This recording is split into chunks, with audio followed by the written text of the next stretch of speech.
നമസ്കാരം. അമേരിക്കൻ തരികിടയിലേക്ക് സ്വാഗതം. ഇന്ന് കസിനോകളെ പറ്റിയാണ് സംസാരിക്കുന്നത്. അതായത് ചൂതാട്ട കേന്ദ്രം. ഇന്ത്യയിലെ ഗോവയിലോ മറ്റുമാണ് കസിനോ ഉള്ളത്. വേറൊരിടത്തുമില്ല. വേറെ ഉള്ളിടത്തെല്ലാം അത് നിരോധിച്ചിരിക്കുകയാണ്. അവിടെ കാശ് വെച്ച് ചീട്ട് കളിക്കുന്നത് പോലും കുറ്റകരമാണ്. അങ്ങനെയുള്ള ഒരു രാജ്യത്തു നിന്നാണ് നമ്മളിവിടെ വരുന്നത്. അപ്പോൾ സാമാന്യ നിലയിൽ നമുക്കറിയാം, ചൂതുകളിയെപ്പറ്റി പറയുമ്പോൾ നമ്മുടെ എല്ലാം മനസ്സിൽ വരുന്ന ആദ്യത്തെ ചിത്രമുണ്ട്. ഈ ആദ്യത്തെ യുദ്ധം ഉണ്ടാകുന്നത്, കുരുക്ഷേത്ര യുദ്ധം ഉണ്ടാകുന്നത് തന്നെ വാസ്തവത്തിൽ ചൂതുകളി ആണ് അതിൻ്റെ ഒരു പ്രധാന കാരണമായിട്ട് പറയുന്നത്. ആ ചൂത് കളിച്ചിട്ട് ഈ കള്ളച്ചൂത്, ശകുനി ഒരുക്കിയ കള്ളച്ചൂത്, ആ ചൂതിൽ കള്ളത്തരം കാണിച്ചു. അത് മാത്രമല്ല, കള്ളു കുടിച്ച് അല്ലെങ്കിൽ കഞ്ചാവ് അടിച്ച് ഫിറ്റാക്കി ആൾക്ക് സുബോധം കൊണ്ട് നഷ്ടപ്പെടുകയാണ് ചെയ്യുന്നത്. അതിനുശേഷം കാണുന്നത് എന്താ, പറയുന്നത് എന്താ, എങ്ങനെയും വിജയിക്കണം, അല്ലെ എങ്ങനെയും ആ തോറ്റത് തിരിച്ചെടുക്കണം എന്നുള്ള ആവേശം കയറിയിട്ട് പിന്നെ ഭാര്യയെ വരെ പണയം വെക്കുകയാണ് യുധിഷ്ഠിരൻ ചെയ്യുന്നത്. അപ്പം അങ്ങനെയാണ് പിന്നെ ഈ ചൂതുകളിക്ക് ഒരു ഭ്രാന്ത് കയറിക്കഴിഞ്ഞാൽ പിന്നെ ഭാര്യയല്ല അമ്മയെ വരെ പണയം വെക്കാനായിട്ട് തോന്നും. അതാണ്, അങ്ങനെ ഒരു ചരിത്രം നമുക്കുണ്ട്. ആ ചരിത്രം അറിയാവുന്ന ആളുകളാണ് ഇന്ത്യക്കാരെല്ലാം. പക്ഷേ എന്നാലും ഇന്ത്യക്കാരും ധാരാളമായിട്ട് കസിനോയിലൊക്കെ പോകുന്നത് കാണാറുണ്ട്. അപ്പോൾ ഇന്നിപ്പോൾ കസിനോയെ പറ്റി പറയാനുള്ള ചില കാരണങ്ങളുണ്ട്. അപ്പോൾ ചില കൊച്ചു കള്ളന്മാർ, അവരെ പറ്റിയാണ് പറയുന്നത്. അവർ ഇപ്പം എനിക്ക് തന്നെ അറിയാവുന്ന വളരെ കാര്യപ്പെട്ട സുഹൃത്തുക്കളുണ്ട്. വളരെ വർഷങ്ങളായിട്ട് സുഹൃത്തുക്കളായിട്ടുള്ളവർ, 10-25 അതിലേറെ വർഷങ്ങൾ പരിചയമുള്ള ആളുകൾ. അപ്പോൾ അവരൊക്കെ നല്ല ജോലികൾ ചെയ്യുന്നവർ, അവരുടെ ഭാര്യ അതിനേക്കാളും നല്ല ജോലി ചെയ്യുന്നവർ, സാമ്പത്തികമായിട്ടൊക്കെ വലിയ ഉയർന്ന നിലയിൽ വലിയ വീടുകളിലൊക്കെ താമസിക്കുന്നവർ. പക്ഷേ അടുത്തയിടെ ചിലരെ പറ്റിയൊക്കെ കേൾക്കുന്നത്, അവർ ആ വീട് വിറ്റു, അല്ലെങ്കിൽ വേറെ ചിലർ അവർ ഭാര്യയുമായിട്ട് പിണങ്ങി, അല്ലെ ഭാര്യയുമായിട്ട് ഡിവോഴ്സായി, പിന്നെ ഇപ്പം വാടക വീട്ടിലാണ് താമസിക്കുന്നത്, അല്ലെങ്കിൽ ഇപ്പോൾ ജോലി പോയി, ഇങ്ങനെയൊക്കെയുള്ള ഓരോ കാര്യങ്ങൾ കേൾക്കുന്നു. അപ്പോൾ ഞാൻ അതിശയപ്പെടുക, ഇതെന്ത് സംഭവിച്ചു, ഇവരുടെ ജീവിതത്തിൽ എന്താണ് സംഭവിച്ചത്? അതെനിക്ക് മനസ്സിലായിട്ട്, പിന്നെ കാരണം അമേരിക്കയിൽ നമ്മളെല്ലാവരും പിന്നെ പരിചയക്കാരും സുഹൃത്തുക്കളും ഒക്കെ ആണെങ്കിലും അടുത്തടുത്തല്ല താമസിക്കുന്ന, ദൂരത്തിലാണ്. അവരുടെ ഈ വ്യക്തിപരമായ കാര്യങ്ങൾ നമുക്ക് അറിയത്തുമുണ്ടാവില്ല. അപ്പോൾ അങ്ങനെ അന്വേഷിച്ച് ചെല്ലുമ്പോഴാണ് അറിയുന്നത്, ഇവരിൽ പലരും ഈ കാസിനോ ചൂതാട്ടത്തിൽ അഡിക്റ്റാണ്. ഇടയ്ക്കിടയ്ക്ക് നിത്യേന എന്നോണം ചൂതാട്ടത്തിന് പോകും. അല്ലെ ജോലിക്കിടയിൽ കസിനോ അടുത്തുണ്ടെങ്കിൽ പിന്നെ ജോലിക്ക് കുറച്ച് ഇടവേള കിട്ടിക്കഴിഞ്ഞാൽ ആ സമയത്ത് പോലും കാസിനോയിൽ പോയി ചൂത് കളിക്കും. ഈ രീതിയിലാണ് കാര്യങ്ങൾ. അങ്ങനെയാണ് പിന്നെ വീട് വിറ്റ് പോകുന്നത്, പിന്നെ പിന്നെ ഭാര്യ ഉപേക്ഷിച്ച് പോകുന്നത്, അല്ലെങ്കിൽ ഭാര്യ പിണങ്ങി പോകുന്ന അങ്ങനെ സ്ഥിതി. അതുപോലെ ഈ ചിലർ, വേറെ ഒരു സുഹൃത്ത് പറഞ്ഞത്, ഈ കാസിനോയിൽ ഇടയ്ക്കിടയ്ക്ക് പോകുന്ന ഒരു വ്യക്തിയെ പറ്റി പറയുന്നത്, അയാളുടെ വീട് വിറ്റ് പോയിട്ടില്ല, പക്ഷേ താമസിയാതെ വിറ്റ് പോകാനുള്ള ഒരുക്കങ്ങളാണ്, അതിനുള്ള പരിപാടികളാണ് അയാൾ ചെയ്തുകൊണ്ടിരിക്കുന്നതെന്ന്. അപ്പം അങ്ങനെ ഉള്ള ധാരാളം പേര്, നമ്മൾ വിചാരിക്കും മലയാളികൾക്കിടയിൽ ഇങ്ങനെയുള്ള ദുശീലങ്ങളും ഇങ്ങനെയുള്ള കാര്യങ്ങളൊന്നും ഉണ്ടായിരിക്കില്ലല്ലോ എന്ന്. സത്യത്തിൽ അങ്ങനെയല്ല എന്നത് കാണുന്നത് വളരെ സങ്കടകരമായൊരു കാര്യമാണ്. അതുകൊണ്ടാണ് ഈ പിന്നെ കസിനോയെ പറ്റി സംസാരിക്കാമെന്ന് വിചാരിച്ചത്. അപ്പോൾ ഇതേപ്പറ്റി പറയുമ്പോൾ കസിനോയിൽ പോകാനും ചൂത് കളിക്കാനും ഇഷ്ടമുള്ള ഒരാളാണ് ഞാനെന്നൊരു ഡിസ്ക്ലെയിമർ കൂടി ഇതിൻ്റെ കൂടെ ചേർത്ത് കൊള്ളട്ടെ. ഇപ്പം ഈ കസിനോയിൽ പോകുന്നവരെയും ചൂത് കളിക്കുന്നവരെയും മോശമായിട്ട് മാത്രം പിന്നെ പറയാനുള്ള യാതൊരു അർഹതയും എനിക്കില്ല. കാരണം അത്യാവശ്യം ചൂത് കളിക്കാൻ ഇഷ്ടപ്പെടുന്ന ഒരാളാണ് ഞാൻ. ആഗ്രഹിക്കുന്ന, അല്ലെങ്കിൽ അവിടെ പോയി അവിടുത്തെ ആ ഒരു മാസ്മരികമായ ഒരു അന്തരീക്ഷം, അതിൻ്റെ കൂടെ രണ്ട് പെഗ് കൂടി അടിച്ചിട്ടുണ്ടെങ്കിൽ പിന്നെ നമ്മൾക്ക് ആവേശം കൂടിയാണ്. അവിടെ ആ യന്ത്രങ്ങൾ കാണുന്നു, ആ യന്ത്രങ്ങളിൽ നാനാവിധ ശബ്ദങ്ങൾ, പലവിധ പിന്നെ നിറങ്ങളിൽ ആ യന്ത്രങ്ങളെല്ലാം, അതുപോലെ തന്നെ പലവിധ ശബ്ദങ്ങൾ, മൊത്തത്തിലൊരു ഒരു ഒരു മാസ്മരിക അന്തരീക്ഷം. എന്താ, നമ്മൾ വേറെ ഒരു ലോകത്തെത്തിപ്പെട്ട ഒരു അന്തരീക്ഷം. അത് കാണുമ്പോൾ എന്നാൽ പിന്നെ ഒരു യന്ത്രം കാണുമ്പോൾ ആ യന്ത്രം മാടി വിളിക്കുന്നു, എന്നാൽ അവിടെ പോയി ഒരു ഇത്തിരി പൈസ അങ്ങോട്ട് മുടക്കി കളയാം, ഒരു $20 ഇട്ട് കളയാം. $20 ഇട്ട് കഴിയുമ്പോൾ കാര്യം എന്തെങ്കിലും ഒന്ന് കിട്ടിയെന്ന് വിചാരിക്കുക. എന്നാൽ പിന്നെ ഒരു 20 കൂടി ഇടാം, പിന്നെയും ഒരു 20 കൂടി, അല്ലെങ്കിൽ അന്നേരം ചിലപ്പം കുറച്ച് കൂടുതൽ കിട്ടിയെന്നിരിക്കാം, അല്ലെങ്കിൽ പിന്നെ വലിയൊരു സംഖ്യ കിട്ടിയെന്നിരിക്കാം. അപ്പോൾ ഒരു തവണ വലിയൊരു സംഖ്യ കിട്ടിയെങ്കിൽ തീർച്ചയായിട്ടും പിന്നെ അടുത്ത തവണ പോകാനായിട്ടുള്ള ആവേശം കൂടും. പിന്നെ അടുത്ത ദിവസം വരാനായിട്ട് കാത്തിരിക്കും. ഇനി കാശ് പോവുകയാണെങ്കിലോ വാശി കയറും. വാശി കൂടി പിന്നെയും കാശ് ഇടണമെന്ന് തോന്നും. അപ്പോൾ ഇത് യന്ത്രങ്ങളുടെ കാര്യം. യന്ത്രങ്ങളെല്ലാം സെറ്റ് ചെയ്ത് വെച്ചിരിക്കുന്നതാണ്, കമ്പ്യൂട്ടറാണ്. ആ കമ്പ്യൂട്ടറിൽ സെറ്റ് ചെയ്ത് വെച്ചിരിക്കുന്നതാണ്. ഇത്ര പേര് കളിച്ചാൽ ഇത്ര സമയം കഴിഞ്ഞാൽ ഇത്ര രൂപ കൊടുക്കും എന്നൊക്കെ ആയിരിക്കും അത് സെറ്റ് ചെയ്ത് വെച്ചിരിക്കുന്നത്. അത് ഏത് ദിവസമാണ് കൊടുക്കുന്നതെന്നോ എപ്പോഴാണ് കൊടുക്കുന്നതെന്നോ നമുക്കറിയില്ല. അതേതെങ്കിലും ഭാഗ്യമുണ്ടെങ്കിൽ കിട്ടും. ഈ അമേരിക്കയിലെ കമ്പ്യൂട്ടർ ഈ കസിനോകളൊന്നും കളിപ്പിക്കില്ല എന്നാണ് പറയുന്നത്. ഏതാണ്ട് 60% നമ്മൾ മുടക്കുന്ന നമ്മളല്ല, ആളുകൾ ഇടുന്ന പൈസയുടെ ഏതാണ്ട് 60% പിന്നെ ആളുകൾക്ക് തന്നെ കൊടുക്കണം, സമ്മാനമായിട്ട് കൊടുക്കണമെന്നാണ് പറയുന്നത്. ബാക്കിയുള്ള 40% മറ്റോ ആണ് കസിനോ കമ്പനികൾക്ക് എടുക്കാൻ പറ്റത്തുള്ളൂ. ഇതെല്ലാം സർക്കാരിൻ്റെ നിയന്ത്രണവും കർശനമായ നിയന്ത്രണവും ഒക്കെ ഉള്ളതാണ്. പക്ഷേ എന്നാൽ പോലും ഇതാർക്കാണ് എപ്പോഴാണ് കിട്ടുന്നതെന്ന് നമുക്കൊട്ട് അറിയുകയില്ല. വല്ലപ്പോഴും ചിലർക്ക് 1 മില്യൺ കിട്ടിയെന്ന് വാർത്ത കേൾക്കും, അല്ലെങ്കിൽ 8 മില്യൺ കിട്ടിയെന്ന് വാർത്ത കേൾക്കും എന്ന് മാത്രം. അല്ലെങ്കിൽ സാധാരണ നിലയിൽ ചെറിയ ചെറിയ സംഖ്യകൾ $100, $200 ഇതൊക്കെയാണ് അടിക്കുക. അത് എന്തെങ്കിലും ഒന്ന് അടിച്ചു കഴിഞ്ഞാൽ ഇപ്പോൾ 1000 രൂപ മുടക്കിയ ആൾ, 1000 രൂപ കൊണ്ടുപോയി കളിച്ച ആൾക്ക് ഒരു 200 രൂപ കിട്ടിക്കഴിഞ്ഞാൽ അയാളുടെ സന്തോഷം ഒന്ന് കാണണം. അപ്പോൾ 1000 രൂപ പോയിട്ടാണ്, $1000 പോയിട്ടാണ് ഈ 200 രൂപ കിട്ടുന്നതെന്ന് പിന്നെ തോന്നില്ല അത് അവരുടെ ആ സന്തോഷം കാണുമ്പോഴത്തേക്ക്. അപ്പോൾ അതൊരു അഡിക്ഷൻ പോലെയാണ് ആളുകളുടെ ഒരു, എന്താ പറയുക, നമുക്ക് ആ ഒരു കളിക്കുക, കളിച്ചുകൊണ്ട് എന്തെങ്കിലും കിട്ടുക, അല്ലെങ്കിൽ എന്തെങ്കിലും കിട്ടുന്നവരെ കളിക്കുക, അല്ലെങ്കിൽ കയ്യിലുള്ളത് മുഴുവൻ നഷ്ടമാകുന്നവരെ കളിക്കുക, ഇങ്ങനെ ഈ രീതിയിലേക്കൊക്കെ പോകുന്നു. അപ്പോൾ ഇതിൽ ഏറ്റവും സങ്കടകരമായ ഒരു കാര്യം, അമേരിക്കയിൽ ഏതെങ്കിലും ഒരു സ്റ്റേറ്റിൽ ഭയങ്കര ദാരിദ്ര്യമാണ്, സാമ്പത്തികമായിട്ടുള്ള ഒരു വരുമാനം ഇല്ല എന്നുണ്ടെങ്കിൽ ചെയ്യുന്ന ആദ്യം ആ ഗവർണറും പിന്നെ ഈ അസംബ്ലിയും സെനറ്റും ഒക്കെ പിന്നെ ആലോചിക്കുന്ന ഒരു കാര്യം, എന്നാൽ ഒരു കാസിനോ തുടങ്ങിക്കളയാം. ഇപ്പം ന്യൂയോർക്ക് സ്റ്റേറ്റിൽ കാസിനോ ഒന്നും ഇല്ലായിരുന്നു ഒരു 10 വർഷം മുമ്പ് വരെ. ഒരു 10 വർഷം മുമ്പ് വരെ കാസിനോ ഒന്നും ഇല്ലായിരുന്നു. പിന്നെ കളിക്കേണ്ടവർ കണക്റ്റിക്കട്ടിൽ പോകണം, അത് ഏകദേശം ഒരു 100 മൈൽ അകലെ ഫോക്സ് വുഡ്സ് ഏറ്റവും വലിയ കാസിനോകളിലൊന്നാണ്, അവിടെ പോകണം. അല്ലെങ്കിൽ അറ്റ്ലാന്റിക് സിറ്റി ന്യൂജേഴ്സിയിലാണ്, അതും ഒരു 100-120 മൈൽ അകലെ ന്യൂയോർക്ക് സിറ്റിയിൽ നിന്ന് അത്രയും ദൂരെ പോകണം. അപ്പോൾ തീർച്ചയായിട്ടും എല്ലാ ദിവസവും ഇത്രയും ദൂരെ ആകുമ്പം എല്ലാ ദിവസവും അവിടെ പോയി കളിക്കാനായിട്ട് പറ്റത്തില്ല. പിന്നെ വണ്ടിയെടുത്ത് ആഴ്ചയിലൊന്നോ മാസത്തിലൊന്നോ അങ്ങനെയൊക്കെ പിന്നെ കാറ് ഓടിച്ച് ആണ് പോകേണ്ടി വരിക. അല്ലെങ്കിൽ മറ്റ് വാഹനങ്ങളിൽ അവിടെ കാസിനോ കമ്പനി തന്നെ സിറ്റിയിൽ നിന്ന് വാഹനങ്ങൾ ഏർപ്പെടുത്തിയിട്ടുണ്ട്. ബസ്സുകൾ, സദാസമയം ബസ്സുകളുണ്ട്. ബസ്സേ കയറിയിരുന്നാൽ മതി, നമ്മൾ പൈസ ഒന്നും കൊടുക്കേണ്ട. ആ പൈസ പിന്നെ ഈ ബസ്സിന് ചാർജൊന്നും കൊടുക്കേണ്ട, ടിക്കറ്റ് ചാർജൊന്നും കൊടുക്കേണ്ട എന്ന് മാത്രമല്ല, അവിടെ ചെന്ന് കഴിഞ്ഞാൽ ആ കാസിനോക്കാർ നമുക്ക് കുറച്ച് അത്യാവശ്യം കളിക്കാനുള്ള കാശ് ഇങ്ങോട്ട് തരികയും കൂടെ ചെയ്യും. ഭക്ഷണവും വേണമെങ്കിൽ ഫ്രീ ആയിട്ട് തരും, അതിനുള്ളൊരു കൂപ്പണും കൂടെ തരും. അപ്പോൾ അങ്ങ് ചെന്ന് കിട്ടിയാൽ മതി അവർക്ക്. അതിനുള്ള സംവിധാനങ്ങളെല്ലാം അവർ ഒരുക്കി വെച്ചിട്ടുണ്ട്. പക്ഷേ അങ്ങനെയാണെങ്കിലും ഇത്രയും ദൂരമായതുകൊണ്ട് എല്ലാ ദിവസവും ഇപ്പം ന്യൂയോർക്കിലുള്ള ആളുകൾക്ക് അത്രയും ദൂരമൊന്നും പോയി എല്ലാ ദിവസവും പോകാനായിട്ട് പറ്റില്ല. അപ്പോൾ അത് വലിയ ദോഷമുള്ള ഒരു കാര്യമായിട്ട് അന്ന് തോന്നിയിരുന്നില്ല. കാരണം വല്ലപ്പോഴൊക്കെ ഇങ്ങനെ ആളുകൾ പോയി ഒരു ചൂതാട്ടത്തിലോ, അല്ലെങ്കിൽ അവിടെ ഇപ്പം അറ്റ്ലാന്റിക് സിറ്റി ചെന്ന് കഴിഞ്ഞാൽ അവിടുത്തെ ആ ബോർഡ് വാക്കുണ്ട്. ബോർഡ് വാക്ക് എന്ന് പറഞ്ഞാൽ കടലിനോട് പിന്നെ ചേർന്നുള്ള ഒരു തടി കൊണ്ടുള്ളൊരു പാത, അതിലൂടെയൊക്കെ നടക്കുക, ആ കടൽ തീരത്തിറങ്ങി പിന്നെ നടക്കുക. ഇതൊക്കെ സന്തോഷകരമായൊരു കാര്യമാണ്. കസിനോയിൽ വേണേൽ കളിക്കാം, കളിക്കാതിരിക്കാം, അല്ലെങ്കിൽ അവിടെ താമസിക്കാം, വലിയ വൻകിട ഹോട്ടലുകൾ. അപ്പം ഇതൊക്കെ സന്തോഷകരമായൊരു കാര്യമായിരുന്നു. പക്ഷേ ഈ ഒരു 10 വർഷത്തിന് മുമ്പ് ന്യൂയോർക്ക് തീരുമാനമെടുത്തു, ന്യൂയോർക്കിലും കാസിനോ, ഈ കാശെല്ലാം കണക്റ്റിക്കട്ടിലേക്കും പിന്നെ ന്യൂജേഴ്സിയിലേക്കുമാണ് പോകുന്നത്. അതുകൊണ്ട് നമുക്ക് ന്യൂയോർക്കിലും കാസിനോ തുടങ്ങാമെന്ന്.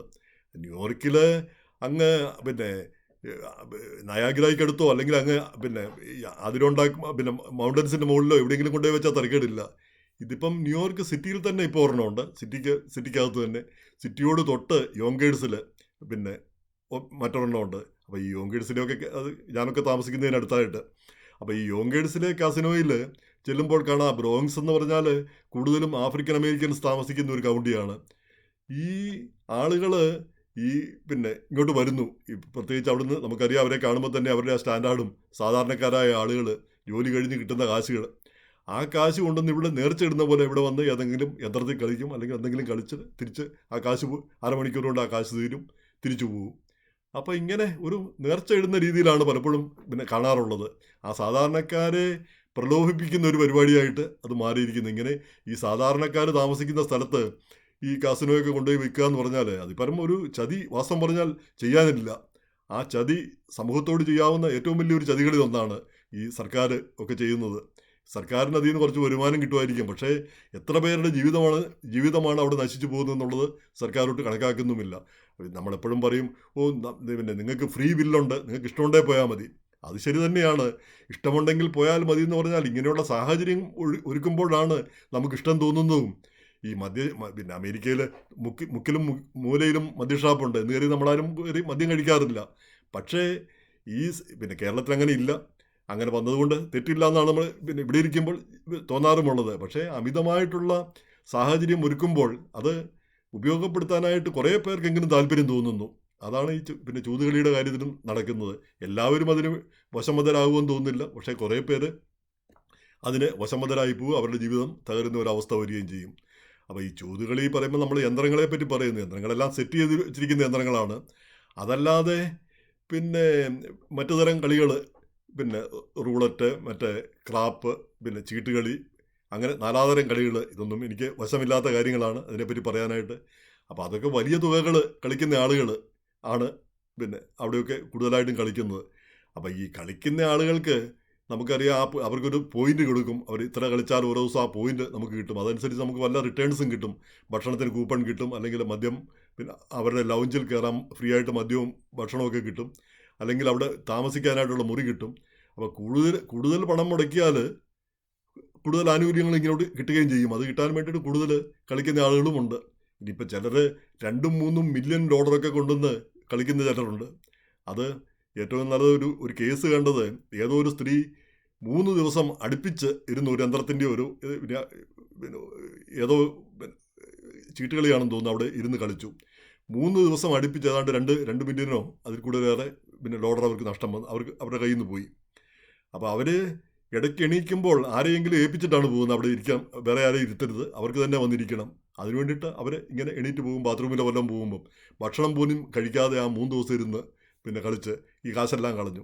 അപ്പോൾ കാശെല്ലാം കളഞ്ഞതിന് ശേഷം അവർ കസിനോയ്ക്കെതിരെ പിന്നെ കേസ് കൊടുത്തതിൻ്റെ ന്യായം ഇതാണ്: ഇവരിങ്ങനെ ഇരുന്ന് കളിക്കുന്നവർ കണ്ടിട്ടും അത് തടയാനായിട്ട് അവർ ശ്രമിച്ചില്ല. കാരണം ബാത്റൂമിലൊന്നും പോകാതെ ഇങ്ങനെ സദാസമയം അവിടെ ഇരുന്ന് കളിക്കുമ്പോൾ പിന്നെ അവർക്കൊരു നിയന്ത്രണം വെക്കാനായിട്ട്, നിങ്ങൾ എണീറ്റ് പോകണോ, അല്ലെങ്കിൽ നിങ്ങൾ ഇങ്ങനെ ഇരുന്ന് കളിക്കരുതെന്ന് പറയാനോ, അല്ലെങ്കിൽ അവരെ നിരുത്സാഹപ്പെടുത്തിയില്ല എന്ന് അതിൻ്റെ പേരിൽ കേസ് കൊടുത്തു. അതിൻ്റെ വിധി എന്തായി എന്ന് അറിഞ്ഞുകൂടാ. നമുക്കറിയാം, അമേരിക്കയിലായതുകൊണ്ട് ചിലപ്പം അവർക്ക് അനുകൂലമായിട്ട് വിധി വരാൻ സാധ്യതയുണ്ട്. കാരണം നമുക്കറിയാം, ഈ കള്ളൻ ഈ ഏതോ ജനലിൽ പിടിച്ചു കയറിയ കള്ളൻ, ആ ജനല് എന്തോ ഒരു കള്ള ജനലായിരുന്നു, പിന്നെ ജനലായിരുന്നു. അതുമൂലം കള്ളൻ താഴെ വീണു, അയാൾക്ക് പരിക്കേറ്റു.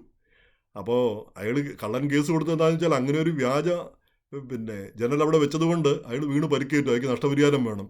അപ്പോൾ അയാൾ കക്കാൻ പോയി എന്നുള്ളതല്ല അവിടെ പ്രശ്നം. അങ്ങനെയാ ജനൽ പിന്നെ ശരിയല്ലാത്തൊരു ജനൽ വെച്ചതുകൊണ്ടാണ് അയാൾക്ക് സംഭവിച്ചത്. അപ്പോൾ അതിൻ്റെ പേരിൽ ഉടമ പിന്നെ നഷ്ടപരിഹാരം കൊടുക്കണമെന്നുള്ള അങ്ങനെ പിന്നെ കോടതി വിധി വരുന്ന ഒരു രാജ്യമാണിത്. അപ്പോൾ ആ സാഹചര്യത്തിൽ ഈ കസിനോകളൊക്കെ ഇങ്ങനെയുള്ള കാര്യങ്ങൾ പിന്നെ ചെയ്തില്ലെങ്കിൽ അവർക്കെതിരെയും കേസ് പിന്നെ പലപ്പോഴും വരുന്ന കാര്യമാണ്. പക്ഷേ നമുക്കറിയാം, കാസിനോകളൊക്കെ വലിയ വൻകിട സ്ഥാപനങ്ങളാണ്, എത്രയോ ബില്യണുകളുടെ ഒരു വൻ ബിസിനസ്സാണ്. അവർക്കെതിരെ കേസ് കൊടുക്കാനോ അവർക്കെതിരെ വിജയിക്കാനോ എത്ര പേർക്ക് കഴിയും? അല്ല, അതിൻ്റെ ആവശ്യവുമില്ല, ആരും അങ്ങോട്ട് നിർബന്ധിക്കുന്നില്ല അങ്ങോട്ട് ചെല്ലണമെന്ന്. പക്ഷേ ഇങ്ങനെയുള്ള സ്ഥാപനങ്ങൾ മുക്കിലും മൂലയ്ക്കും ഉണ്ടാകുമ്പോൾ അതുണ്ടാക്കുന്ന സാമൂഹ്യ പ്രശ്നങ്ങൾ പിന്നെ സർക്കാരുകളൊന്നും മനസ്സിലാക്കുന്നില്ല. ഇപ്പം തന്നെ ന്യൂയോർക്ക് സിറ്റിയുടെ മൻഹാട്ടനിൽ ഒരു കസിനോ ഉണ്ടാക്കാനായിട്ട്, ഒരു വൻകിട കസിനോ ഉണ്ടാക്കാനായിട്ട് ഇപ്പം സർക്കാർ പിന്നെ ന്യൂയോർക്ക് സ്റ്റേറ്റ് തീരുമാനിച്ചുകൊണ്ടിരിക്കുന്നു. അപ്പോൾ ചുരുക്കി പറഞ്ഞാൽ, ഈ സിറ്റിക്ക് ഒരു സ്റ്റേറ്റിന് സാമ്പത്തിക മാന്ദ്യം വന്നു കഴിഞ്ഞാൽ ആദ്യം ചിന്തിക്കുന്ന ഒരു കാര്യമാണ് കസിനോ ഉണ്ടാക്കുക. അപ്പോൾ ഈ കസിനോയിൽ യാതൊരു ഉൽപ്പാദനമോ യാതൊരു വിധത്തിൽ പിന്നെ പണമുണ്ടാക്കുന്ന ഒരു പ്രക്രിയ അവിടെ നടക്കുന്നില്ല. വല്ലവരുടെയും കയ്യിലിരിക്കുന്ന കാശ് പിടിച്ചു പറിക്കുന്ന ഒരു സ്ഥിതിയാണ് വാസ്തവത്തിൽ വരുന്നത്. പക്ഷേ അമേരിക്കൻ സംസ്കാരത്തിൻ്റെ ഭാഗമാണ് ചൂതുകളി. അതായത് അമേരിക്കയെ പറ്റി പറയുന്ന ഒരു കാര്യമുണ്ട്, ഈ കൊളംബസാണ് ആദ്യമായിട്ട് ഒരു ചൂതുകളി നടത്തിയത്. നമുക്ക് ഇന്ത്യയിലേക്ക് പോകാമെന്ന് പറഞ്ഞാൽ നമുക്ക് ഇങ്ങനെയൊന്ന് പോയി നോക്കാം, കിട്ടി പോയാൽ പോയി എന്നുള്ള രീതിയിലാണ് കൊളംബസ് ഇങ്ങോട്ട് പോകുന്നത്. അപ്പോൾ ആ ഒരു ചൂതുകളിയിലൂടെയാണ് അമേരിക്ക കണ്ടുപിടിച്ചത്. അതുകൊണ്ട് അമേരിക്കക്കാർ ചൂത് കളിക്കുന്നതിൽ തെറ്റില്ല എന്നാണ് പറയാറുള്ളത്. ഇപ്പോൾ നമ്മൾ ഇന്ത്യയിൽ വെച്ചാണെങ്കിൽ ഒരു ലോട്ടറി ടിക്കറ്റ് പോലും എടുക്കാത്ത ആളുകളാണ് പലരും. കാരണം അതുപോലും ശരിയല്ല, അതുപോലും പിന്നെ തെറ്റായ ഒരു കാര്യമാണെന്ന് വിശ്വസിക്കുന്ന ആളുകൾ. പക്ഷേ അമേരിക്കയിൽ വന്നു കഴിയുമ്പോൾ ഈ ഉല്ലസിക്കാൻ പോകാനും അതിലൂടെ കള്ളു ഓടിച്ചും പിന്നെ ആ മഹാസാമ്രാജ്യത്തിലൂടെ ചുറ്റിപ്പറ്റി നടക്കാനും ഓടി നടക്കാനും ഒക്കെ ഉള്ള ഒരു സംവിധാനവും ഒക്കെ കാണുമ്പോൾ പലപ്പോഴും ആളുകൾ വീണു പോകുന്നു. അതിലേറ്റവും സങ്കടകരമായ കാര്യം, ആദ്യത്തെ 1-2 തവണ പോയി കഴിയുമ്പോൾ വലിയൊരു തുക കിട്ടുകയാണെങ്കിൽ, നല്ലൊരു തുക കിട്ടുകയാണെങ്കിൽ പിന്നെ ആ പോകാനുള്ള ആവേശം കൂടും. അപ്പോൾ ആദ്യം കിട്ടിക്കഴിഞ്ഞാൽ കുറച്ച് കഴിയുമ്പോഴത്തേക്ക് കയ്യിലുള്ളത് മുഴുവൻ പോയി, അല്ലാതെ ആരെങ്കിലും അവിടെ രക്ഷപ്പെട്ടതായിട്ട് കേൾക്കുന്നില്ല. ഇങ്ങനെ ചുരുക്കമായിട്ട് മില്യനുകളൊക്കെ അടിക്കുന്ന ചിലർ രക്ഷപ്പെട്ടിരിക്കാം. അല്ലാത്തവർ വീട് വിൽക്കുന്നവരും ഭാര്യ അറിയാതെ വീടിൽ നിന്ന് ലോൺ എടുക്കുന്നവരും ഒക്കെയാണ്. അങ്ങനെയുള്ള പലരെയുമാണ് പിന്നെ നമ്മൾ നിത്യജീവിതത്തിൽ കാണുന്നത്.